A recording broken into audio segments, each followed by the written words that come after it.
Welfare state के शासक जो प्रधानमंत्री जी हैं, हम उनसे भी कहना चाहते हैं आपके माध्यम से कि उन्होंने हमारे साथ जो अन्याय किया है वो अन्याय गलत है। शासन और प्रशासन पूरी तरीके से डराने में सक्षम रहा है। किसी भी जो भी आदमी बोलता है उसको उठा के बंद कर देते हैं, उसके खिलाफ मुकदमा कर देते हैं। दयानतपुर के निवासी हैं ये लोग, यहाँ के ग्रामीण हैं। इनकी ज़मीन जेवर इंटरनेशनल एयरपोर्ट में इनका जो ज़मीन थी वो गई, उन्हें उसे अधिकृत किया गया। दुकान भी थी इनकी, तो दुकान भी खत्म कर दी। 10 फरवरी को यहाँ पर मतदान है और ये जो ज़मीन का मुद्दा है यहाँ पर एक महत्वपूर्ण मुद्दा साबित हो सकता है। नमस्कार, मैं मुकुल सिंह चौहान। द वायर की चुनावी कवरेज शुरू हो चुकी है और इस समय हम मौजूद हैं गौतम बुद्ध नगर के ज़िले के, इस समय जेवर में हम मौजूद हैं। जेवर वो जगह है जहां इस समय बड़ी चर्चा में है। ये जगह बात की जा रही है यहाँ पर इंटरनेशनल एयरपोर्ट की, जिसका शिलान्यास कर दिया गया है और तमाम बातें कही जा रही हैं कि विकास के प्रतीक के तौर पर इंटरनेशनल एयरपोर्ट जो जेवर में बनाने की बात है उसे जोड़ करके देखा जा रहा है। सरकार खूब प्रचार प्रसार कर रही है और कह रही है कि इसके आने से कई लोगों को लाभ होगा, लेकिन उसकी जड़ में जाकर के अगर हम देखें तो हमें मालूम पड़ता है कि जिन लोगों की ज़मीन पर इस एयरपोर्ट को बनाने की बात की जा रही है वो लोग बेहद परेशान हैं। उनको मुआवजा सही से नहीं दिया गया है और भी तमाम तरीके की दिक्कतें हैं जिनका वो सामना कर रहे हैं। उनको विस्थापित कर दिया गया है, लेकिन उनको जहां बसाया गया है वहां कोई सुविधाएं नहीं है। इस तरीके की तमाम समस्याएं हैं। आज हमारे साथ ये लोग मौजूद हैं जो यहाँ के रहने वाले हैं और जिनकी यहाँ ज़मीनें हैं। जहाँ आप खड़े हैं खेड़ा दयानतपुर जगह है, ये खेड़ा है, दयानतपुर का माजरा है। मेरा मकान इसी पर है। सरकार ने पहले सब हमारे साथ 2015 में दयानतपुर और रनहेरा 2 गांवों को इन्होंने नगर क्षेत्र घोषित कर दिया, यमुना प्राधिकरण ने और सरकार ने, जो इन्हें अधिकार नहीं है। दोनों का अवार्ड, कृषि भूमि और आबादी का दोनों का अवार्ड नगर क्षेत्र में बनाया गया, लेकिन हमारा जो अवार्ड का जो मानक था बनाने का, बाजार दर बहुत इन्होंने कम रेट लगाया है। हमारा सर्किल रेट गांव का जो था वो 900 रुपये था और जो हमारी जो मार्केट दर निकल कर आ रही थी वो कम से कम हमारी 2700 रुपये निकल कर आ रही थी उस समय, लेकिन इन्होंने 1150 रुपये लगाया है, जिससे कि हमें मुआवजा कम मिला शहरी क्षेत्र में भी। फिर बीच प्रक्रिया में ही सरकार त्रुटि मानते हुए उसी अवार्ड को आबादी को, किसान को कम लाभ देने के लिए ग्रामीण क्षेत्र घोषित बना दिया। फिर उन्होंने एक सप्लीमेंट्री अवार्ड बनाया 2020 में, मई 2020 में एक सप्लीमेंट्री अवार्ड बनाया, जिसमें हमें ग्रामीण आबादी को हमारे ग्रामीण मान लिया गया। और भी लोग हमारे साथ यहाँ मौजूद हैं, आप आइए। ये बताइए कि जिस तरीके से ये पूरा भूमि आपसे ली गई, उस दौरान किस तरीके का आपके साथ बर्ताव किया गया? क्या यहाँ के जो किसान थे वो सहमति दे रहे थे कि आप हमारी ज़मीनें ले लें? घरों से किस तरीके से विस्थापित आपको किया गया? मेरे परिवार की जो जितनी ज़मीन गई है, शायद ही ऐसा कोई दूसरा परिवार होगा जिसकी इतनी ज़मीन गई होगी। इसमें ज़मीन लगभग 52 किले। पहले तो इन्होंने कहा था कि ज़मीन के आधार पर, यानी जब हमारी सहमति जो 80% बोलते हैं कि 80% और 70% सहमति हो जाएगी तभी हम इस प्रोजेक्ट को निर्धारित करेंगे। लेकिन बाद में जब इन्होंने देखा कि ज़मीन की सहमति इनको नहीं दे पा रहे हैं किसान, तो इन्होंने नंबर ऑफ़ एप्लीकेंट्स, यानी जो छोटे छोटे परिवार जिनकी आधी आधी बीघे जो ज़मीनें थीं, वो आधी आधी बीघे ज़मीनों के लगा के, यानी संख्या बढ़ा के, और उसको अधिकृत कर लिया गया। हमारे पेड़ पौधों के पैसे हमारे आए नहीं हैं, जो कि अब आधे से ज़्यादा तो काट लिए गए हैं। 2013 भूमि अधिग्रहण एक्ट कहता है, उसकी प्रस्तावना में लिखा है जितनी सापेक्ष जगह किसान के पास है, मजदूर के पास है, उसको बढ़ाकर तो दिया जा सकता, कम नहीं दिया सकता। लेकिन इन्होंने हमें 50-50 मीटर के प्लाट दिए हैं। मूलभूत सुविधाएं नहीं, जहां हमें बसाया गया है, पानी नहीं, बिजली नहीं, और रातों रात हमारे गाँवों के मकानों को तोड़ दिया गया बिना सूचना के, बिना समय दिए हुए, जिससे हमारे बच्चे बेघर हो। पिन्नी के नीचे इन्होंने हमारे साथ इतना अन्याय किया है कि हमारे बच्चों को सर्दी, कोरोना का टाइम था, माननीय सुप्रीम कोर्ट और माननीय इलाहाबाद हाई कोर्ट के आदेश भी थे कि कहीं तोड़फोड़ ना की जाए। हमारे जो तोड़फोड़ आप दिखाई दे रहे हैं, इनकी सब ईंटें सिक्योरिटी और प्रशासन के लोगों ने बेच दिया। आपके समय वर्तमान जो यहाँ के विधायक हैं वो हैं धीरेन्द्र सिंह, भारतीय जनता पार्टी से हैं वो। ये बताइए कि इस बार फिर से भारतीय जनता पार्टी ने उन्हें टिकट दी है, आपके मुद्दे क्या उन तक नहीं पहुँचे, या पहुँचे तो उन्होंने इस पर किस तरीके से आपके विधायक ने इसमें रिस्पॉन्ड किया? यहाँ पे हम जो हमारे लिए तो दूसरे योगी धीरेंद्र ही हैं, विधायक ही हैं, हम योगी तक तो पहुँच नहीं पाएंगे, योगी जी तक। हम तो विधायक को ही समस्या सुना सकते हैं। दूसरी बात, विधायक से क्षेत्र नाराज है, क्योंकि विधायक ही थे जिन्होंने झूठ बोल बोल के सहमतियाँ लगवाई हैं कि ऐसा होगा, ऐसा कर दो, इतना फ़ायदा हो जाएगा। अब वो सब नदारा दें। तो यहाँ जो बीजेपी की जो सरकार है, जो बीजेपी की सरकार यहाँ 2017 से रही है, बीजेपी की सरकार आज 5 साल हो गए। बीजेपी की सरकार ने ये नहीं चाहा कि हम शहर तो कर दिए, ग्रामीण से शहर तो कर दिए, लेकिन आज तक उन्होंने हमारा 1 रुपया सर्वे रेट नहीं बढ़ाया। यानी कि किसान की ज़मीन एयरपोर्ट बनाने के लिए जो ली गई है वो 2300 रुपये मीटर में ली गई है, और जो किसान यहाँ से 8 गाँव जो किसान उठाए गए हैं, जहाँ बसाए गए वहाँ 2800 रुपये मीटर की ज़मीन ली गई है। 500 रुपये मीटर का तो ये डिफरेंस किया गया, बताओ।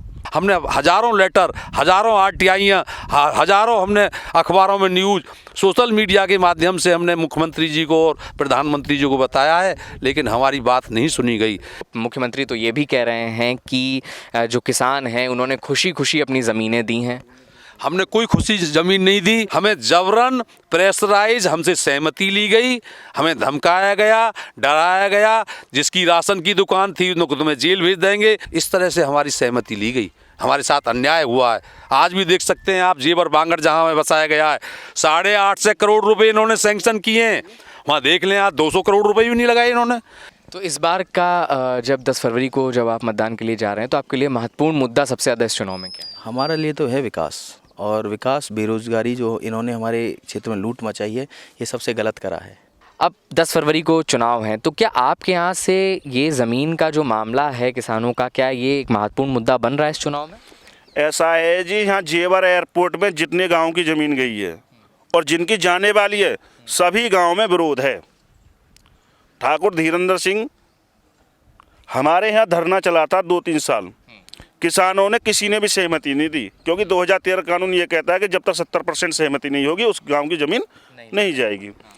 लेकिन यहाँ धीरेंद्र सिंह विधायक जी ने किसानों को रात दिन यहाँ घूमे कि जो सहमति ली जा रही है ये केवल जेवर एयरपोर्ट बनने की ली जा रही है, मुआवजे की नहीं ली जा रही। तो और भी प्रत्याशी आ रहे हैं यहाँ से, सपा आरएलडी के भी उम्मीदवार हैं यहाँ से, बसपा के भी हैं, सबके उम्मीदवार यहाँ से हैं। क्या कोई पार्टी है जो इस चीज़ का आश्वासन दे रही है कि हम आपकी जो ये मुद्दा है हम इसे पूरा करेंगे, या फिर धीरेन्द्र सिंह जो इस समय मौजूदा विधायक हैं वो इस मामले पर क्या कह रहे हैं? क्योंकि चुनाव आ गए हैं और एक इम्पॉर्टेंट मुद्दा यहाँ का एक मुख्य मुद्दा बन रहा है। यहाँ के जो विधायक जी हैं वो तो कुछ बात इस किसानों के मुद्दे पर तो बात ही नहीं कर रहे हो। तो अच्छा। वो तो अपने जो वैसे मुद्दे हैं, जो बीजेपी की सरकार के जो मुद्दे हैं, क्या जी 2 किलो राशन बट रहा है, क्या जी घर घर जी वो है रहा जी, कि हमने राम मंदिर बनवा दिया, वो मुद्दे हैं जी वो तो। लेकिन हमारे यहाँ जो विधायक हैं इस मुद्दे पर कोई बात नहीं चल रही है। हमारी कोई सहमति ना लगी काई किस्म की भी। ये मकान जो गिराए ज़बरदस्ती गिराए, बहुत ज़बरदस्ती बदतमीजी थे गिराए गए। कोई नोटिस नहीं है हम पे, काई भी किस्म को नोटिस नहीं दियो इन्होंने, टाइम नहीं दियो, ये लेकर के बाहर कर दिए हम सगरे, चलो चलो बाहर चलो। 2 बच्चे भी हमारे इन्होंने पकड़वा दिए अधिकारी ने, तो इन्होंने कोई मुआवजा नहीं दियो। दोनों मुआवजा दियो किसानों ने और हमने तो कोई पैसा लियो नहीं इनसे। अच्छा, मना कर दी, किसी भी तरीके कोई मुआवजा नहीं? हमने कोई पैसा नहीं लियो। इन्होंने बहुत कोशिश करी है मकान की कि या की फैल लगा दो या कोई पैसा उठा लो, ये हम नहीं लगाऊंगे। हमारे कहने से मान जाओ, तुम यहाँ अकेले रह जाओगे, अकेले क्या करोगे? अच्छा, हाँ, सब अधिकारियों ने आपसे अधिकारी ने कहिए तुम यहाँ गांव में अकेले रह जाओगे तो क्या करोगे?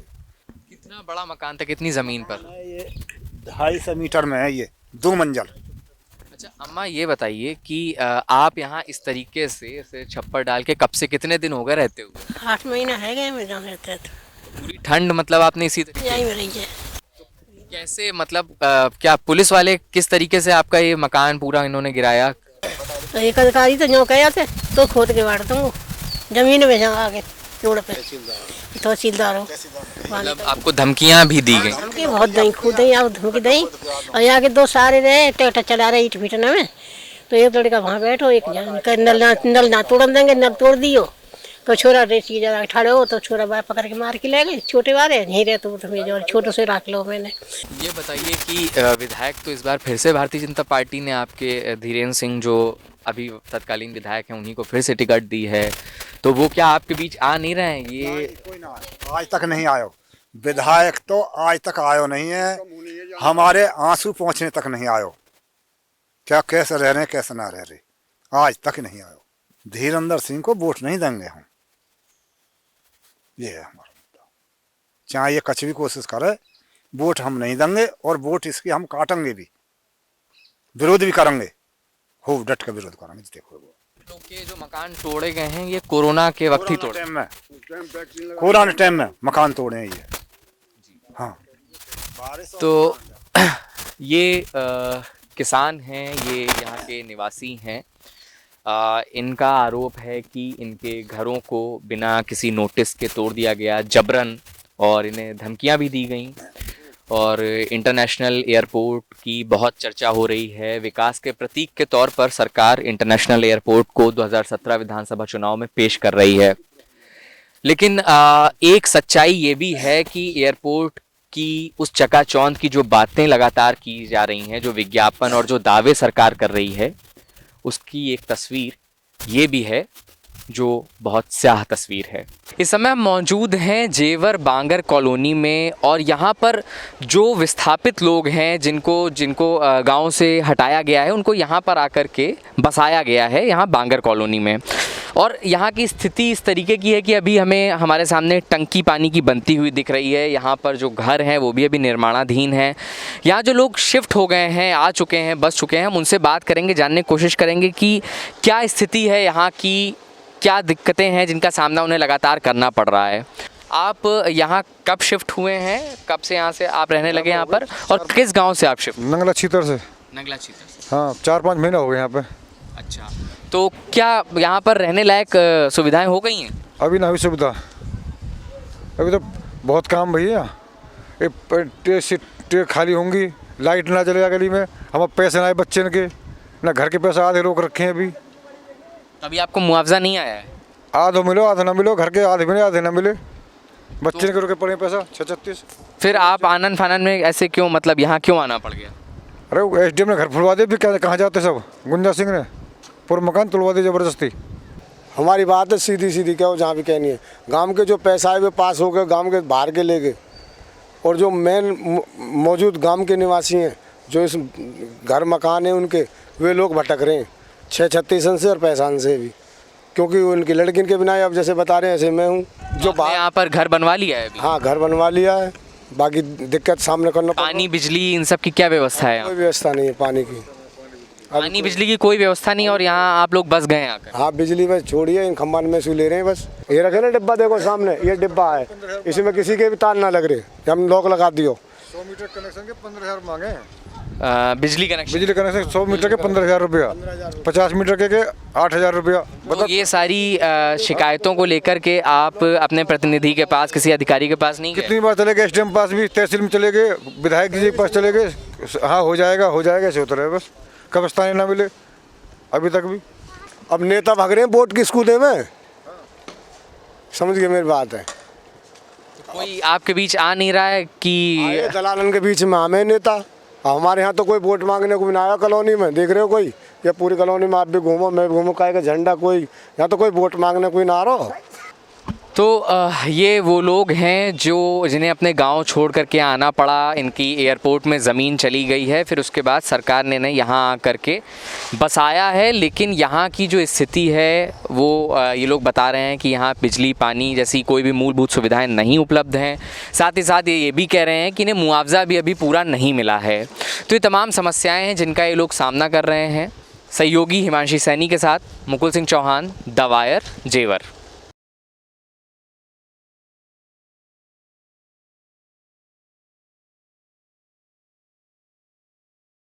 द वायर के और वीडियोस देखने के लिए सब्सक्राइब करें और बेल आइकन पर क्लिक करें। स्वतंत्र पत्रकारिता की आर्थिक मदद करने के लिए डिस्क्रिप्शन में दिए गए लिंक पर जाएं और अपनी राशि चुनें।